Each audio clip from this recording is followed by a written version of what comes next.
Park, we still have those roadworks causing heavy delays. This is on the Golden Highway between the N1 and Union Avenue in Wadeville, Germiston. Also, roadworks causing heavy delays on Osborne Road. This is approaching the N17. While in the mother city, there's also roadworks slowing down traffic. This is N2 outgoing, approaching Macassar Road. It's a partly cloudy afternoon in Gauteng today. Temperatures have peaked at highs of between 26 and 29 degrees, while Cape Town is cloudy with isolated showers and rain today at a high of 19. The top story in EWN this hour: a team from the Transport Department has been deployed to the scene of a crash in Imbali Township in KZN, where 5 children have died. EWN, in touch, in tune, and independent. For the latest, visit ewn.co.za or download the EWN app.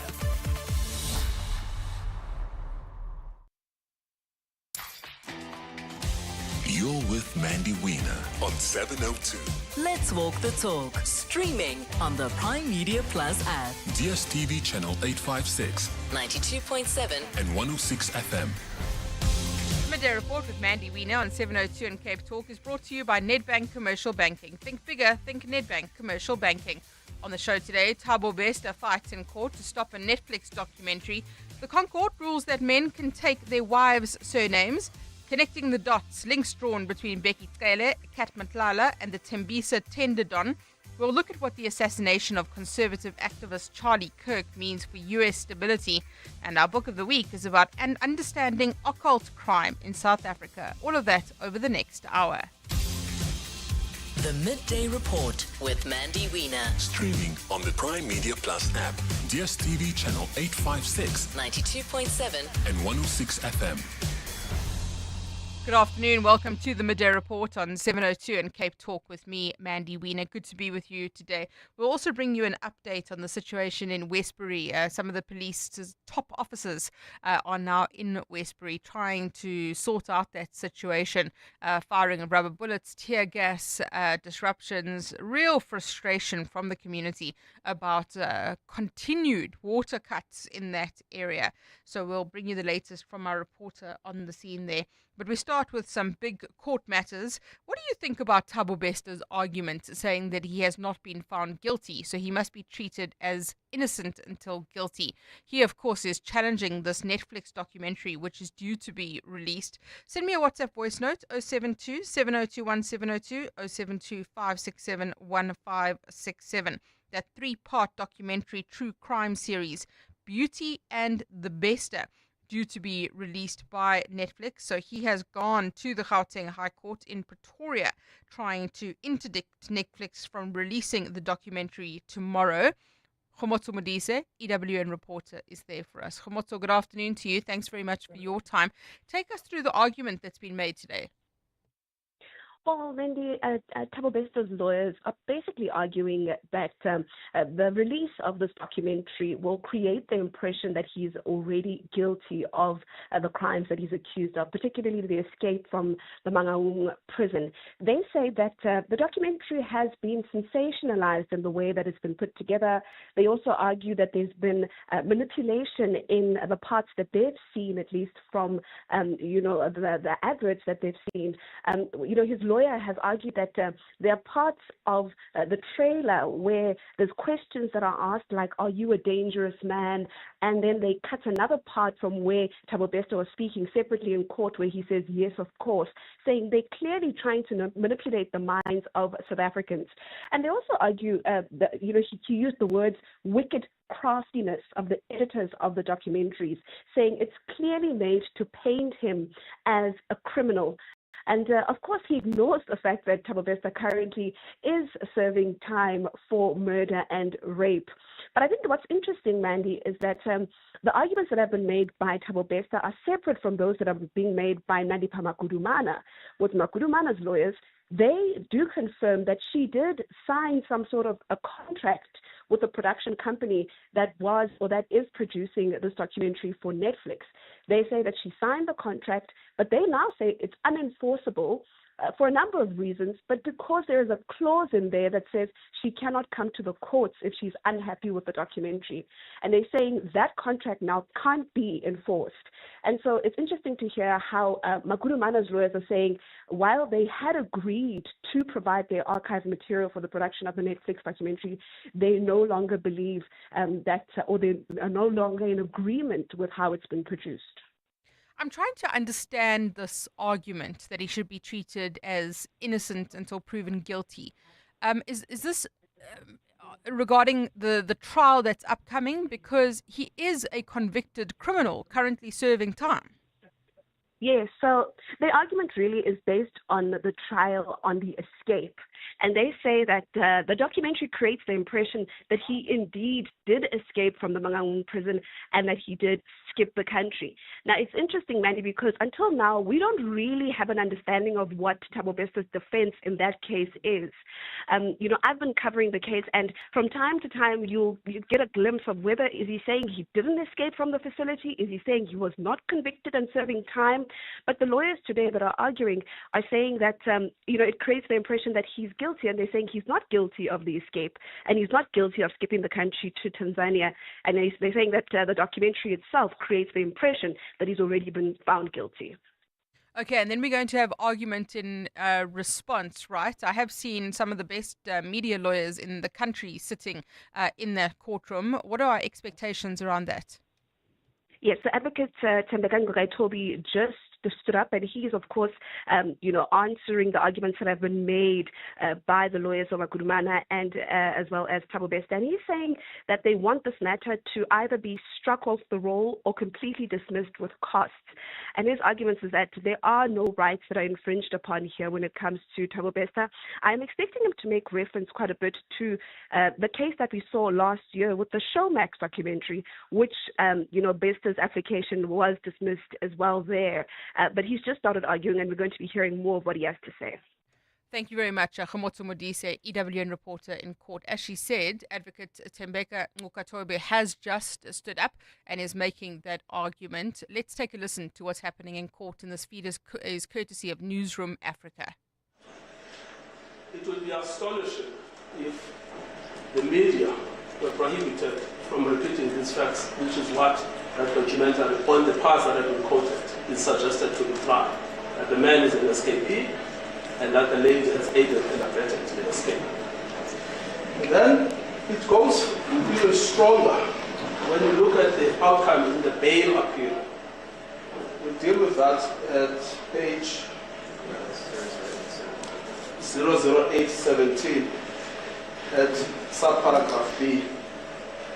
Now, this was when Ms. Magurumana applied for bail, and the High Court had rejected the Magistrates Court had rejected the bail application. Now, what's important here is to look at the actual judgment by Justice Jordan AJ. Because it also is actually it is Advocate Tembeka Ngugaitobi arguing there against Thabo Bester's application to try and interdict that Netflix documentary. Earlier, Advocate Benjamin Moafrika Wamaila argued on behalf of Thabo Bester about why there should be an interdict. Take a listen to what he had to say. Cameron is speaking as a judge and also in his personal life. He is not just there as a commentator. He is there as a judge, and he acknowledges his position. He says, as a judge. And I am saying, or rather, we are saying in our application, such makes this whole documentary to take a different turn. Because the moment a former judge who has done so much work, we read so much of his precedents. I have so much respect of Judge Cameron. And I'm saying, him speaking there, talking about this as one of the most shocking stories of his life, it then creates a certain element in this documentary.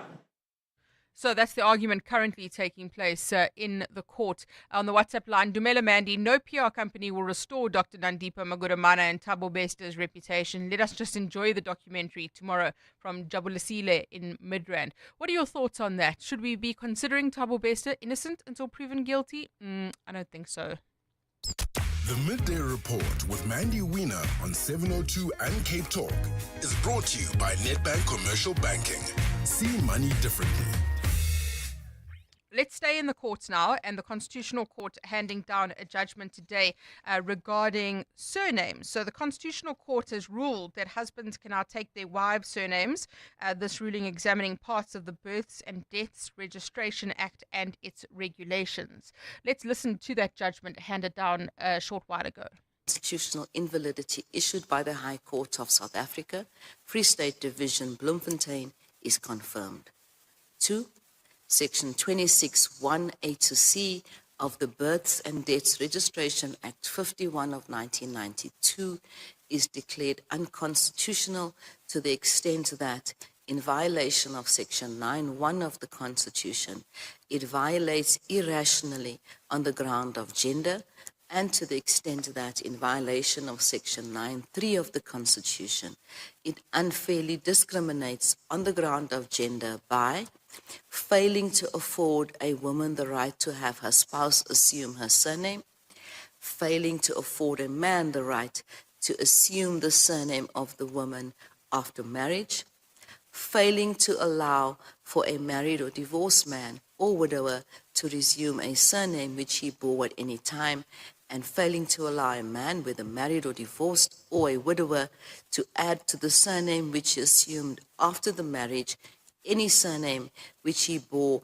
at any prior time. 3. The declaration of invalidity is suspended for a period of 24 months to enable Parliament to remedy the defects by either amending the existing legislation or passing new legislation in order to ensure that all persons are afforded the right of assumption of another surname. That judgment being handed down earlier today. Well, let's unpack it further with Emma De Lange, who's an attorney at RHK Attorneys. Emma, good afternoon to you. Thank you very much for your time. You've been following this matter. What is the significance of it? What exactly did the court rule today? Good afternoon, Mandy. So I've followed this matter just in terms of the judgment. I wasn't personally involved in the matter, however, I have been following it. So the matter directly challenges patriarchal norms and recognizes that both spouses should have equal choices regarding surnames. I do believe that the judgment is about more than just surnames. It's about equality, dignity, as well as breaking away from rigid gender roles. It shows that our law is truly taking strides towards modern gender equality. It really is a progress for gender equality. So we heard the judgment there. What exactly does it mean, Emma, for going forward specifically in terms of men taking their wives' surnames? Going forward, men will now be able to take their wives' surnames beforehand, obviously, in terms of the Births and Deaths Registries Act, as well as the regulations on the registration of births and deaths. Men were not allowed to do this. The legislation completely precluded men from doing so. Men will now be afforded that right. They will be allowed to take their wives' surnames. Okay, and this, of course, was a reinforcement of an earlier court's decision. Is there any further matter around this, or is this the kind of definitive judgment if it's from the Concourt? This would be the definitive judgment from the Concourt. So previously, what had happened is the matter arose from two married couples who challenged the constitutionality of the provisions in the Births and Deaths Registries Act, as well as the regulations on the registration of births and deaths. They had approached the High Court to challenge these provisions. The High Court had made a ruling, but the Constitutional Court did, however, have to confirm that order of invalidity, which they did today. Emma, thank you very much for explaining that for us. Emma De Lange, candidate attorney at RHK Attorneys, who's been following this judgment for us. JJ and others versus the Minister of Home Affairs really is advancing modern gender equality, and a significant decision there.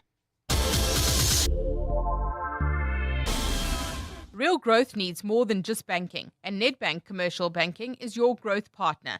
Their team of industry experts understand your business and its potential, offering insight to help you see opportunity where others see obstacles. Because when you can see what others don't, you can do what others can't. Think bigger. Think Nedbank Commercial Banking. See money differently. Nedbank is a licensed FSP and registered credit provider. T's and C's apply. Do you know what's hiding behind the colorful packaging of unhealthy food? Big food companies target children with unhealthy packaged foods that hide high levels of sugar, salt, and fat, which could lead to heart disease, diabetes, and hypertension. But the truth is hidden from consumers.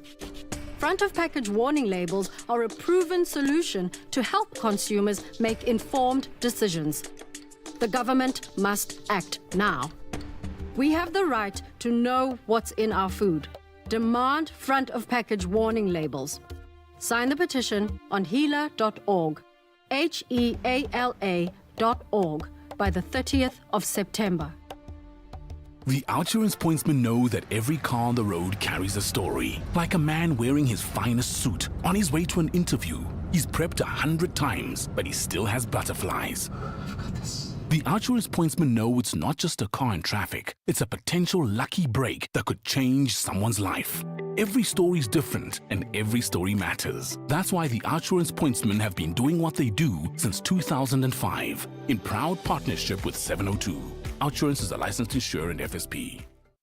And now, it's back to Mandy Wiener on the Midday Report. This is 702. Let's walk the talk.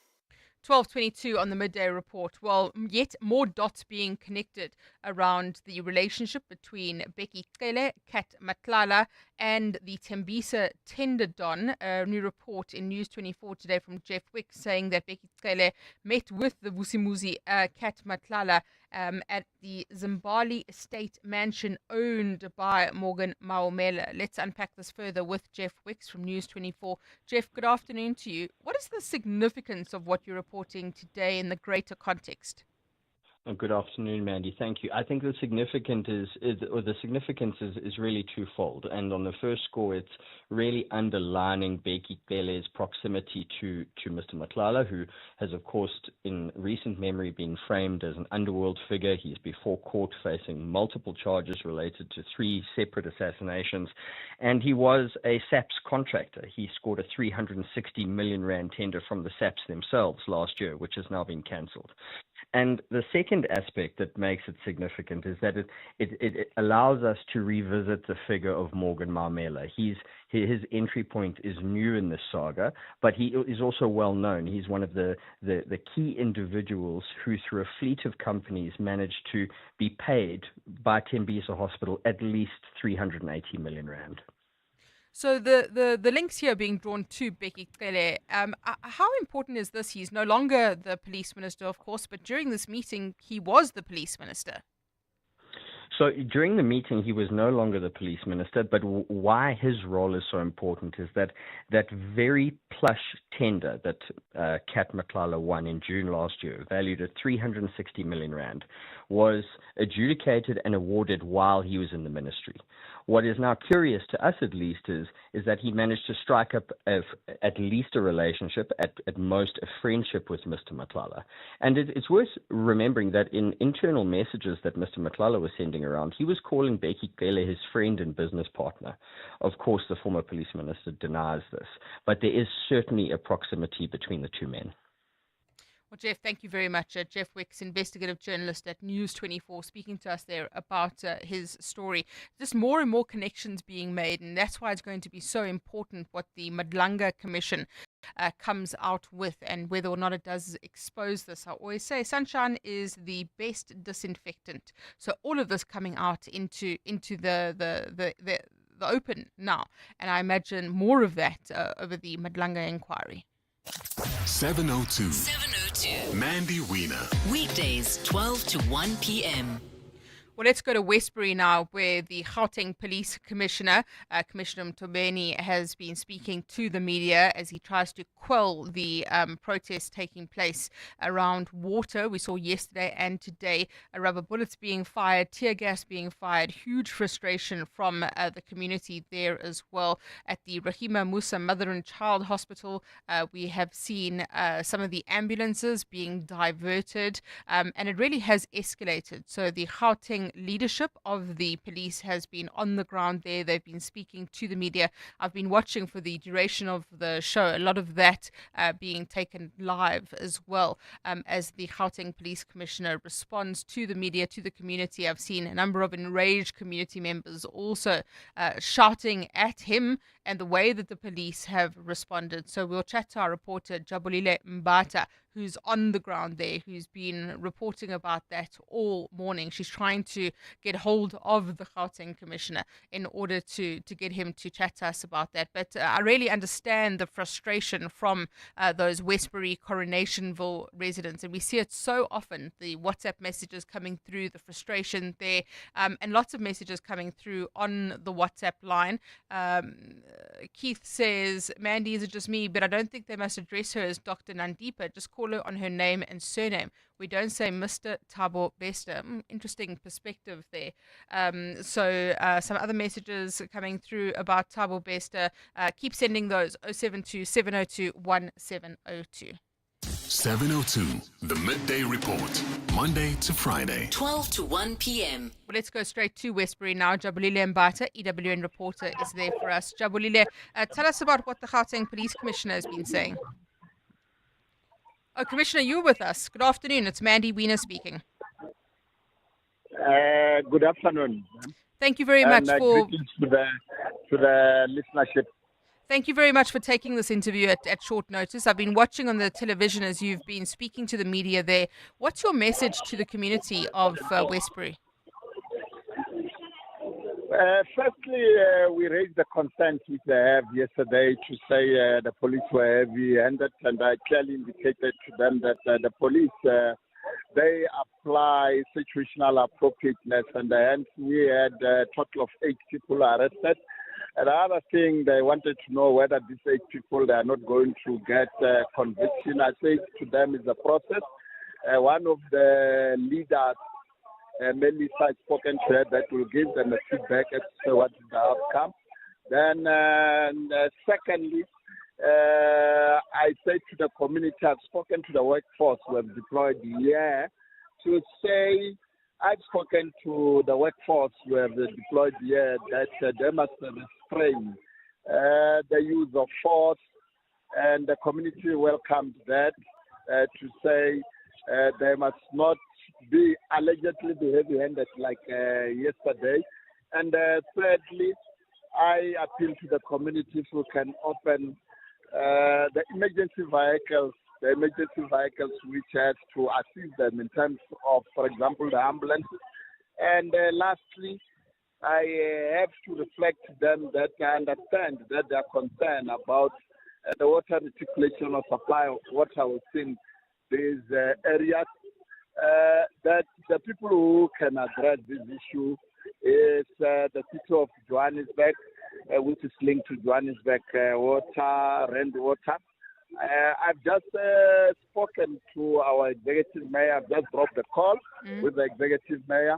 The executive mayor have put a commitment to ascend and come to the ground where the people are to come and address this issue of a supply of water, because obviously those issues have to be addressed by the city of Johannesburg.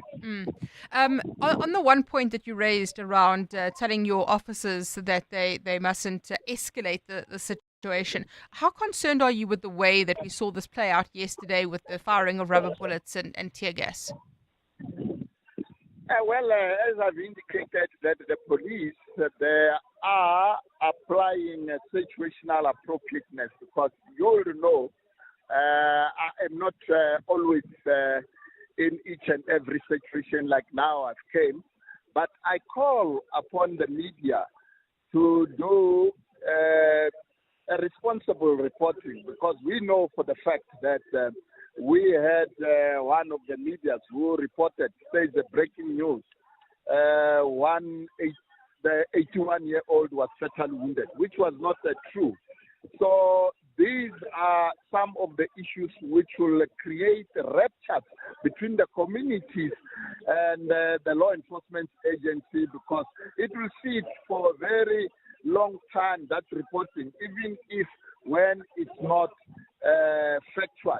And today I descended, I came here, I have addressed people who are deployed in this space to ensure that they must exercise or restrain the use of force so that the city of Johannesburg can come and address the residents what is the action to be taken in terms of the supply of water. You say the mayor has agreed to come to that area. Are you confident that you'll be able to bring tensions down there and regain control of the situation? Of course, you must understand the frustration of these residents who haven't had water for days, weeks, months. Yes, of course, but that issue, as I've said to you rightfully, the people to address it is the city of Johannesburg, and what I have done, I think, is appropriately so. I've spoken to our executive mayor, and our executive mayor put a commitment to attend, to come and speak to the people, because those issues have to be addressed by the city. And yesterday they've issued the media statement, Johannesburg Water, of which it's out there for the public. And I believe as I was addressing the community were calm, and based on that, I think it helps that I had to ascend and come here and interact with the community. Lieutenant General, thank you so much for speaking to us at very short notice. Lieutenant General Tommy Mtombeni, the Gauteng Commissioner, speaking to us there. He's in Westbury. He's just spoken to his police officers, trying to calm that situation, and also saying that the mayor of Joburg will be visiting Westbury Coronationville as well. Apologies for being a bit late for news. 12:32. Time for Eyewitness News headlines. Thanks, Mandy. Good afternoon. We begin in KZN, where at least 10 children are currently receiving medical care after their scholar transport crashed into a daycare centre in the Imbali township in Pietermaritzburg. The accident left 5 children dead early this morning. It's understood that the driver of the taxi lost control of the vehicle on a bend and crashed into the preschool. A team from the transport department has been deployed to the scene to investigate. Gauteng Police Commissioner Tommy Mtombeni has called for calm in Westbury, Johannesburg today as water-related protests continue. Mtombeni is in the area to request a meeting with community leaders as tensions continue. Residents have blocked roads with rocks and burning tyres after weeks of water challenges. The affected areas include Coronationville, Westbury, West Dean and surrounding areas. And the bail of a police officer accused of killing his girlfriend has now been revoked after he was found to be intimidating witnesses. Police watchdog IPID says Eldorado Park Sergeant Mandla Buthelezi has been rearrested for interfering with the case. Buthelezi is accused of killing his girlfriend, Gauteng Crime Prevention Warden Chesney Kepler, last year. Those are the headlines. This EWN and more at 1 or as it happens. EWN Sport. Good afternoon, I'm Tolagile Mganga. Nolusindisi Boy has been named at lock for the Springbok Women's Historic Rugby World Cup quarter-final clash against New Zealand. Boy's inclusion is one of 10 changes to the starting team that lined up against France last Sunday, with the likes of Libby Janse van Rensburg, Zintle Mpumpa and Ayanda Malinga also back. Coach Swayze de Bruin believes that his team have what it takes to upset the Black Ferns. It was a calculated risk, but it paid off. If we would have played them in the previous game, I think, and with a 5-day, 6-day turnaround, it would have been much tougher to recover. So we're hungry, we're ready, and I see it looks like they're going to come with their full-on strength team. It's a big game for them, and it's a bigger game for us. They've won it about how many times? 6 times this tournament. 2017, we couldn't even send a team. So that's the backlog we have, but we are definitely catching in World Rugby. Scott Robson has made 5 changes to the New Zealand side for the second Rugby Championship test against South Africa, including handing Leroy Carter his debut. Damian McKenzie and Noah Hutton are recalled in the backs, while Tyrell Lomax will also return for the All Blacks. Oh, yeah, look, he's been real. He's mature, he's, 26, 27, so he's had some hard knocks. He's, like I said, he's played some big games, some big events with the Sevens, and then he comes into this he goes by his work, and, training well is part of our selection policy, and he's done that. So, like all the players that we've picked, we believe he'll step up. And Harry Brook has described the rain-reduced T20 between England and South Africa as a shambles of a night. The match was reduced to 9 overs aside, with the Proteas reaching 97 for 5 after 7.5 overs. That's before another downpour, which gave England a revised victory target of just 69 from 5. The hosts fell short at 54 for 5 to go down 1-0 in the 3-match series. Tolagile Mganga, Eyewitness News Sport. EWN Traffic. Well, at this hour in the Westbury area, we still have several road closures. This is due to protests in the area. We understand that you should avoid some routes. That includes Perth Road, Main Road, Fuel, as well as Commando Road. There's a police presence there trying to contain the situation. At this stage, there's also bumper-to-bumper traffic. If you are in the Southgate area, that's heading towards Soweto on the N12 westbound between Xavier and the Deep Kloof interchange. Heading in and out of the Joburg CBD, there's bumper-to-bumper traffic on Main Reef Road. This is between Nasrec Road and Anderson. Also in the Devland area, roadwork still causing delays on the Golden Highway between the N1 and Union Avenue. In the Mother City, also roadwork slowing down traffic N1 inbound. That's approaching Okovango Road, as well as roadworks on the N2 outgoing in the left lane after Macassar Road. If you come across any other traffic issues, please WhatsApp us on 072-702-1702. There's more EWN on air, online, and on the EWN app.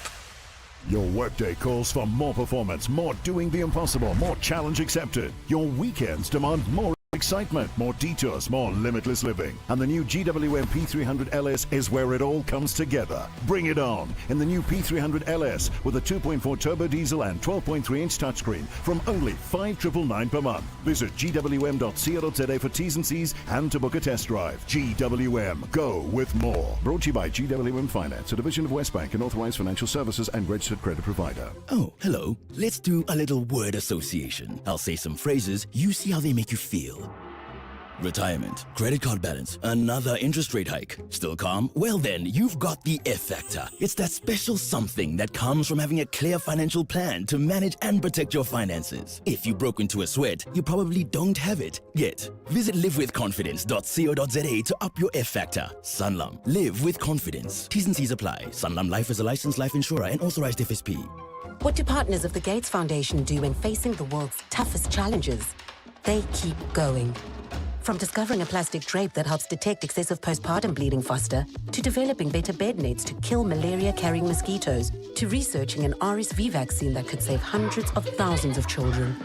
For every problem, there are people who prove that progress is possible.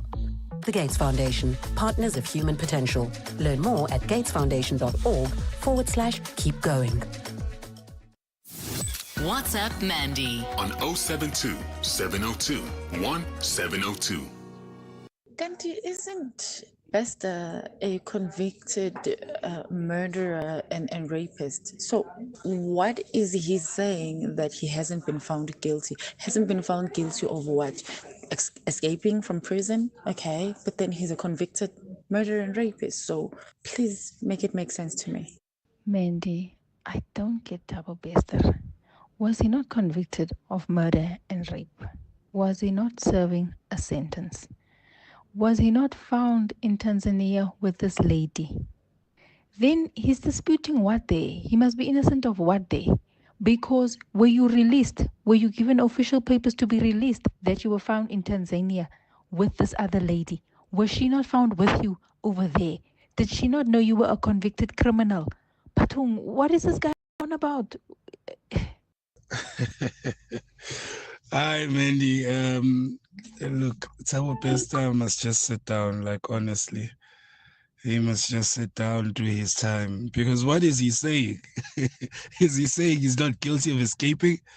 Because he was supposed to be in jail and he was found to not be in jail in another country. Is he saying he's not guilty of the crimes that he's being accused of? He's currently serving time of all those crimes. I feel like we are just giving this guy way too much airtime and he must just sit down. I know. It's Masungula here in Potiatli. Batong, make it make sense. You send the funniest voice notes on the show. Thank you for that. Look, to make it make sense, his argument, or the argument of his advocate, is that he is still to go on trial for the escape.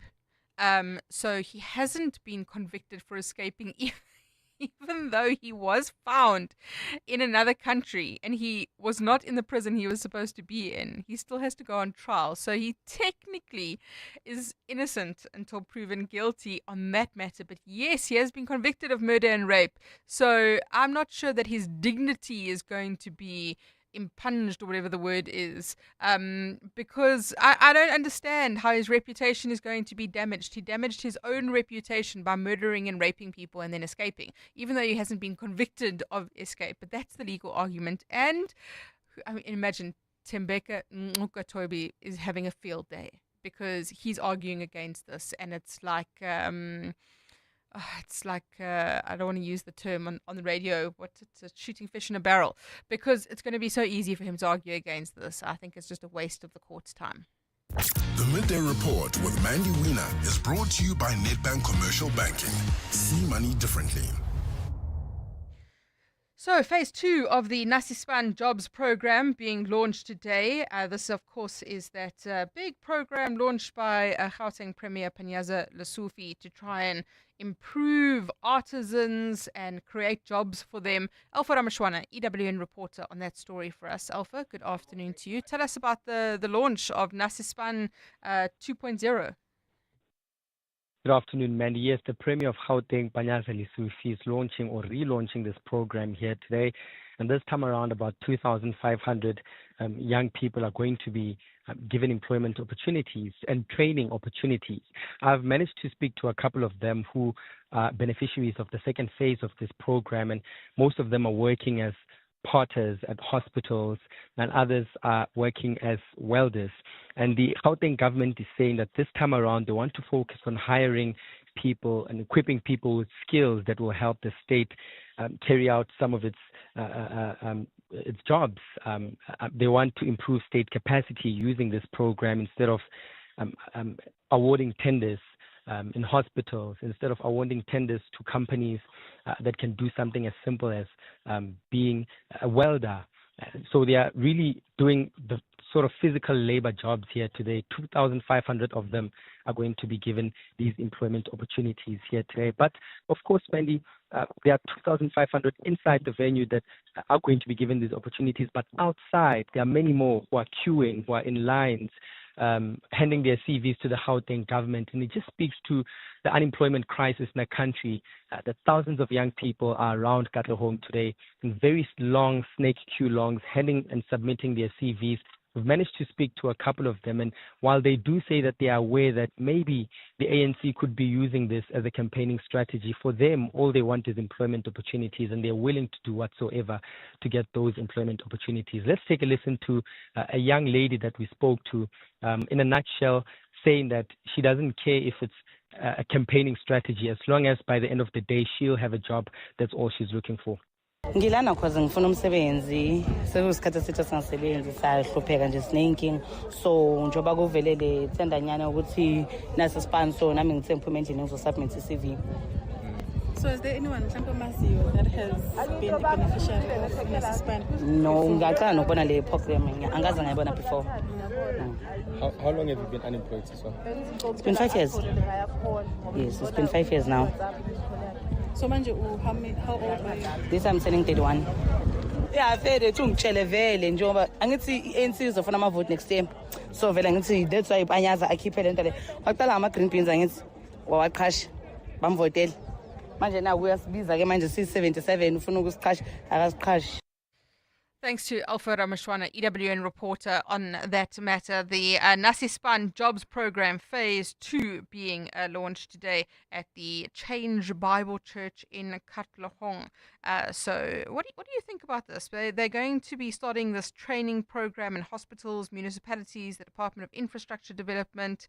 So it's creating employment, but I've said before, is it just a gimmick? 702. The Midday Report with Mandy Wiener. Let's walk the talk. So like me, you may have woken up this morning to this shocking footage, video, reporting about the conservative activist Charlie Kirk being shot at a rally, shot and killed at a Utah College event in what has really been described as a political assassination carried out from a rooftop. If you haven't heard of Charlie Kirk before, he was a close ally of President Donald Trump. He played a major role in getting Trump re-elected through his mobilization of young MAGA supporters, and through his podcast and TikTok was incredibly popular. Well, let's understand what this means. Is this a tipping point for the US in terms of stability? Well, Dr. Terence McNamee is a senior fellow at the Montreal Institute for Global Security based in Joburg and joins us now. Dr. Terence McNamee, good afternoon to you. Thank you very much for your time today. Who was Charlie Kirk in terms of US politics?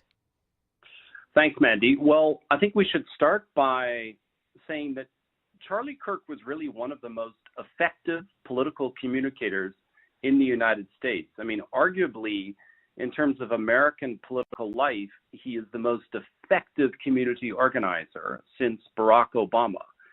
He was someone who dropped out of university at a young age, and then he founded a movement called Turning Point USA in 2012 at only 18 years of age. And over time, he became essentially Trump's #1 ally amongst American youth. And he's been hugely influential in terms of shaping not just sort of White House policy, but appointees. He apparently was the one who twisted Donald Trump's arm to appoint J.D. Vance.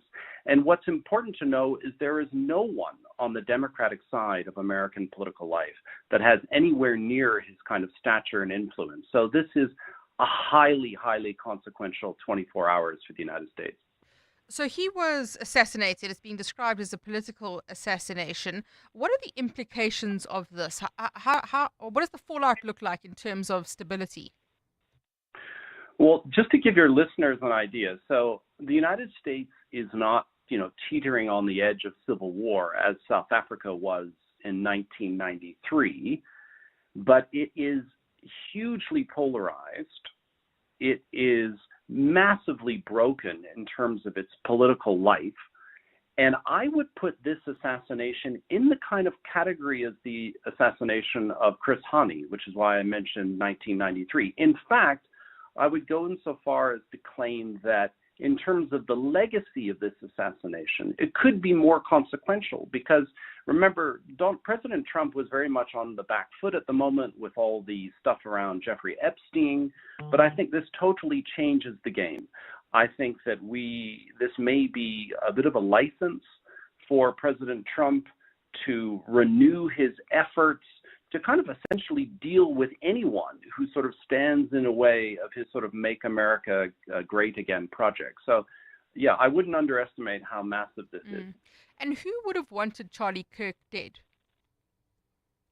Well, so he was a lightning rod for a number of different communities. And he was an extraordinary figure in the sense that, he wasn't kind of Proud Boys, militiaman, far right extremist in his behavior. He very much believed in the public sphere. He was willing to debate anyone. He was willing to go onto university campuses. Many universities in the United States attempted to ban him, but then many of the student body would come along to his talks. So he annoyed all kinds of constituencies. So he was very pro-Israel. He was very sort of anti-LGBTQI. He was he was one of these guys that had very characteristic far-right type of viewpoints. But at the same time, he was open to debating anyone. And so I think this is why his legacy is going to be very, very significant. But to answer your question, I have no idea. I mean, this is the United States. The place is bristling with guns. It could be anyone that assassinated him. Yeah. Dr. Terence McNamee, thank you very much. A senior fellow at the Montreal Institute for Global Security based in Joburg, reacting there, unpacking the implications of Charlie Kirk's assassination. Mandy, this Charlie Kirk character, he lived for the gun. He died by the gun. Why are we complaining about it? He must be, and his supporters, must be the happiest lot around town. I think that's logical. This is Faisal. The South African Future Trust Summit is fast approaching. This premium entrepreneurial showcase will return to the Sandton Convention Centre on the 5th and 6th of November, with international and local speakers sharing groundbreaking insights from their entrepreneurial journeys.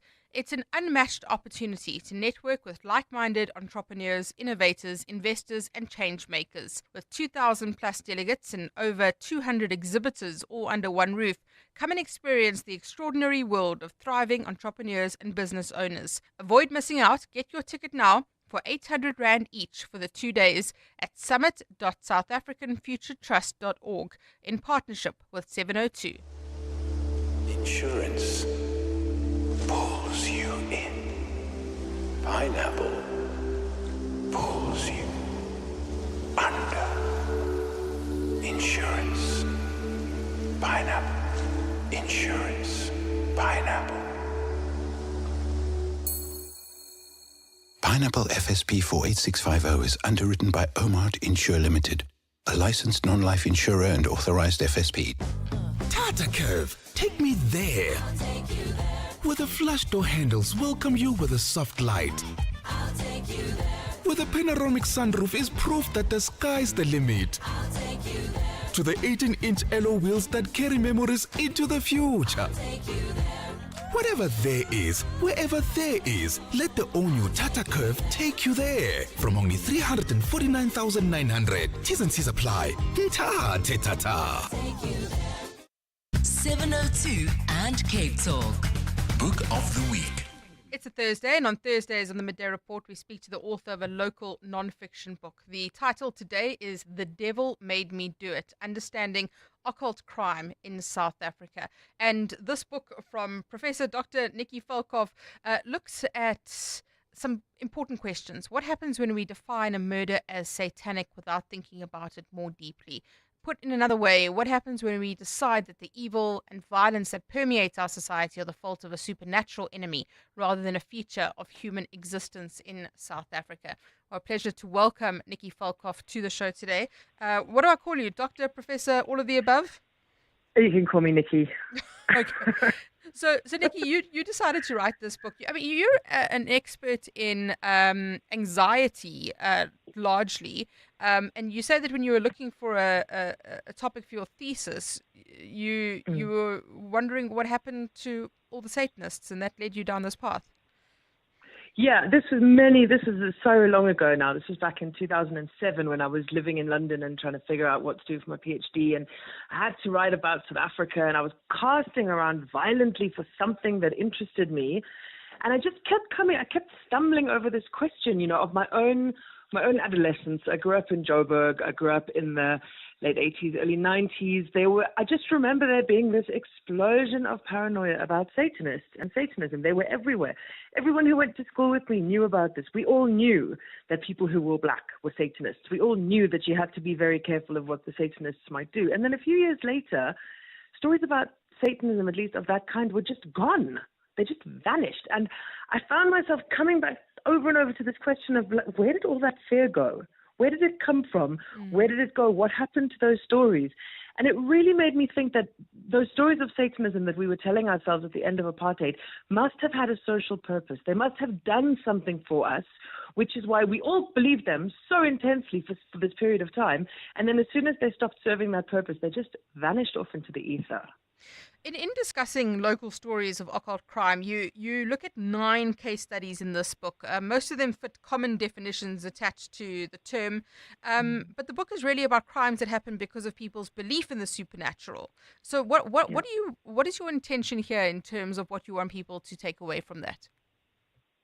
That's a really great question because it's a tricky one to answer. You know, what I don't want to do, and what I haven't, I hope done, what I haven't been trying to do is write a book saying, you know, faith and belief are wrong. You shouldn't believe these things.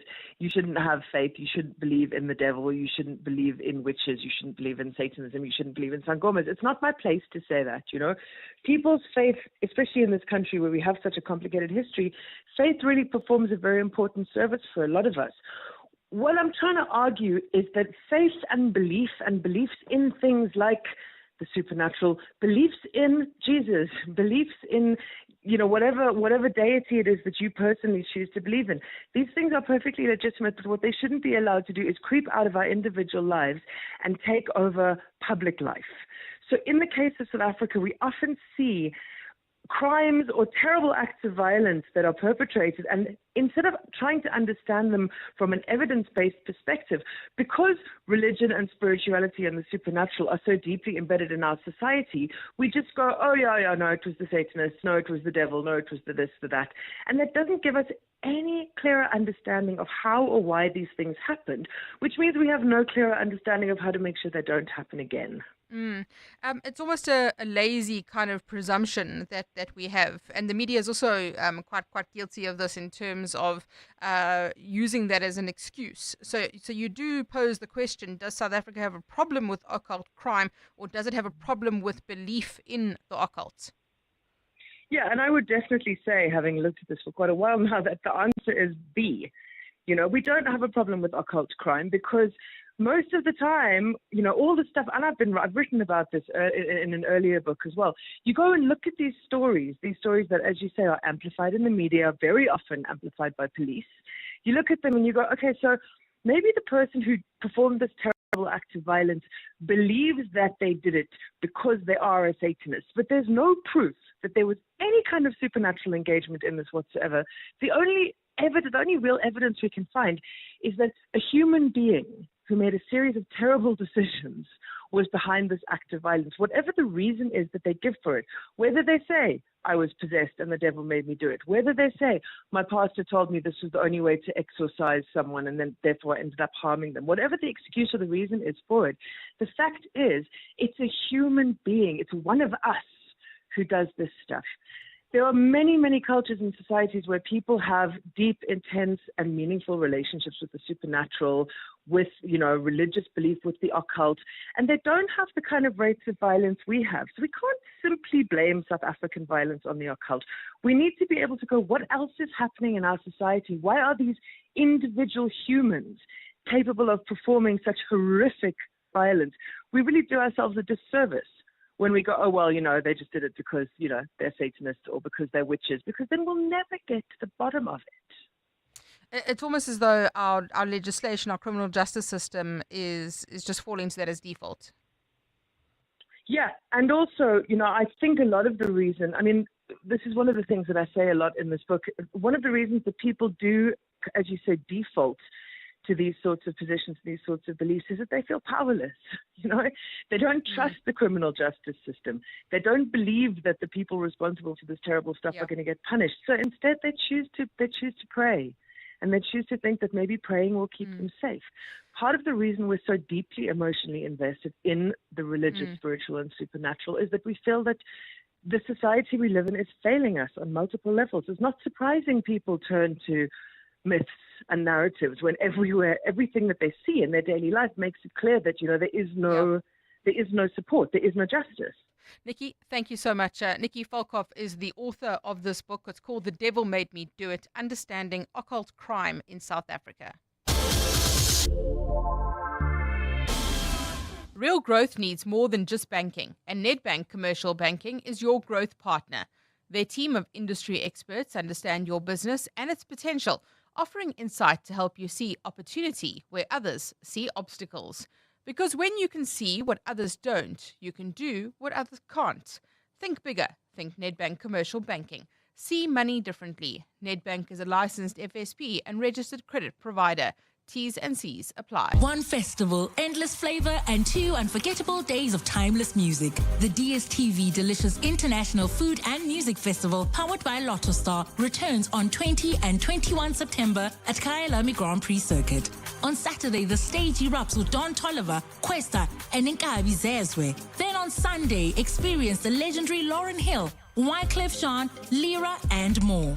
The DSTV Delicious Festival, powered by Lotto Star. Tickets at Ticketmaster.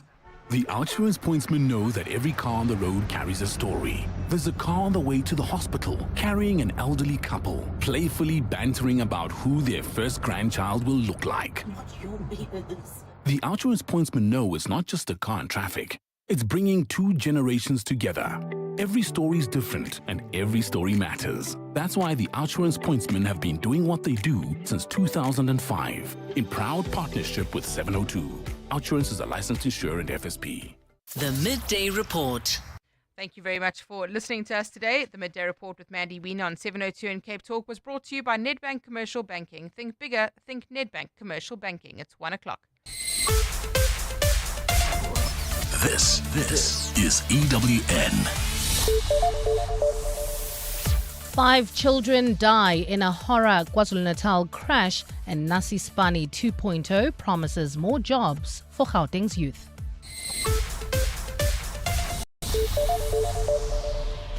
Good afternoon, I'm Bali Dlamini. We begin in KZN, where at least 10 children are receiving medical treatment after their Scholar transport crashed into a daycare center in the Imbali township today. The accident left 5 children